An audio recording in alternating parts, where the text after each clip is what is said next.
Hello everyone, and welcome to the first of 40 hentai game reviews I will be doing. Now, a little bit of context before we begin. During the 2020 Steam fall sales, a friend of mine decided it would be hilarious to gift me a crappy hentai game as a joke. We laughed, and I mentioned she should have gifted me another, even more shit-posty crappy hentai game. And she did. I recorded my reaction to it, sent it to some friends, and that's where the downward spiral began. They thought it would be funny if they too gave me cheap hentai games, so they started sending game after game, non-stop, even competing with each other to see who gave me the most. Kind of like having several sugar daddies, but in a way more fucked up manner. Long story short, I am now the proud owner of 40 mistakes, clear evidence that prove the pandemic we are currently going through is nothing more than a punishment for straying away from the path of the Lord.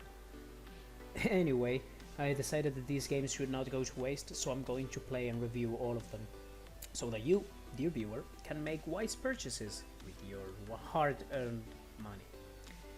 Bear in mind, I do not know how to script, I do not know how to edit, I have never done any of these before, anything similar to this, and yeah, English is not even my first language, so please bear with me. The quality of these things is going to be on par with the shit I'm reviewing, so yeah, hope you enjoy. Anime Wave Simulator, developed by Seedwall, is a nervous FPS where you can defeat anime girls with a weapon enhancement system. At least that's what it says on the Steam side. Fair enough, it is a wave survival where different types of anime girls come after you, each with its own attack patterns and styles. The game features 3 different difficulty levels, each with increasing rewards for completing all waves, I assume because after 4 different attempts the game kept bugging and making progress impossible. After you complete a level, you are awarded glory points that you can use to upgrade your weapons in the main menu. These upgrades are pretty much mandatory to play the higher difficulties, since enemies withstand many shots before going down, and running out of ammo without any way to get more is a very plausible scenario, trust me, I've been there more than once. Now, once you select a difficulty, you are thrown into the game without any tutorial. Hardstyle, like the old games. You can look around with your mouse, but that's all I'm going to say because I want you to experience the absolute confusion that you will feel once you realize how fucked up the keybinds are. Seriously, they are just holy shit, they're mess. Don't go into the menu and change the bindings beforehand, that is cheating and I do not allow it. Don't be a pussy, go in blind like I did. Once you figure out the controls, the fun begins, with several anime girls rushing towards you. But this is not the realization of your disgusting weird dreams, you fucking pervert. These ladies intend to murder you, using a variety of different attacks. At first, you will only face the most basic type of enemy, who only runs and strikes with its sword. But as you progress through the waves, you will encounter more complex enemies, like the lady with knives, the succubus, and this thing that flies away in random patterns when you kill it for some reason. As you defeat your opponents, you will be awarded with points that you can later use to purchase new weapons inside the map.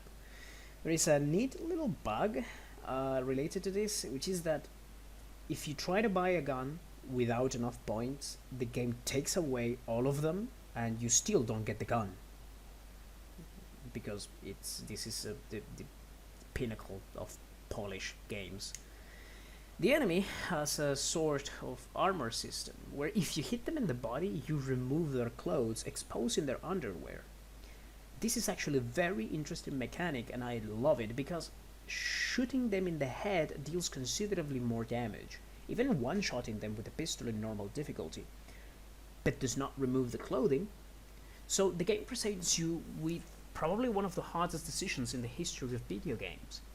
Do you go for efficiency, especially on the higher difficulty levels, or do you fuel your most disgusting desires by shooting them in the body and making them chase you half naked so that you can rejoice in their fake animated bodies and forget the sequence of bad life decisions that led you to this very situation? Moving on, Anime Wave Simulator features other two game modes, survival and pleasure mode. The first one is pretty straightforward. You face endless amount of enemies for as long as you can. You are given free weapons at the start, and there are several power-ups and drops scattered across the map. Speaking of power-ups, there are 5 that I can remember. The nuke that eliminates all enemies in the map, the armor that regenerates your armor bar, the medkit, same as armor but with health, the ammo box that replenishes the ammunition of whatever weapons you have on your hands currently, and this thing that makes you run fast as fuck, boy! The third game mode, pleasure mode, is a walking simulator where you can move around the survival map and marvel at the carefully crafted animations and mathematically designed proportions of the anime girls. You are also able to switch between different skins because taste lies in variety, my friends. Okay, so I got into this game expecting some crappy half-assed shitpost, and I got some crappy half-assed shitpost, but not in the way I expected. It's definitely fun. Not to play for several hours, but it is fun to move around and just laugh at the overall clusterfuck that is going on when you play this game. It is definitely not polished, very buggy, full of, game breaking stuff. The keybinds, god damn it, I cannot understand who in their right mind decided those keybinds. But yeah, the game is just that. There's not really much, to justify it being hentai or sexual content. It has the sexual content on the sexual content tag on Steam, but there's nothing really. The best you can get is some lady in underwear, and that's pretty much it. The pleasure mode has a cam system where you can switch the camera between different places. You can focus it on the boobs or the ass or the face or whatever, but as I mentioned, there's nothing special. It's just underwear or bikinis. There are also collectibles, apparently. Some golden cats and horses and shit. I don't know what they're used for. I never found all of them because I just don't know where they are. But yeah, don't buy this game. Not worth it. Unless you're going to give it to a friend to annoy the living shit out of him, then this is not worth it. Anyways, I hope you enjoyed whatever this is. If you got to this point, I urge you to like, comment, subscribe, turn on notifications, and question your life decisions, because seriously, man, what the fuck are you doing here? I mean, these games were thrusted upon me. I have no choice but to do these things, but you have nothing to do here. You still have a life, I hope. I like to think. Go do something else with your time. Don't watch these things, man. Anyways, I will see you next time.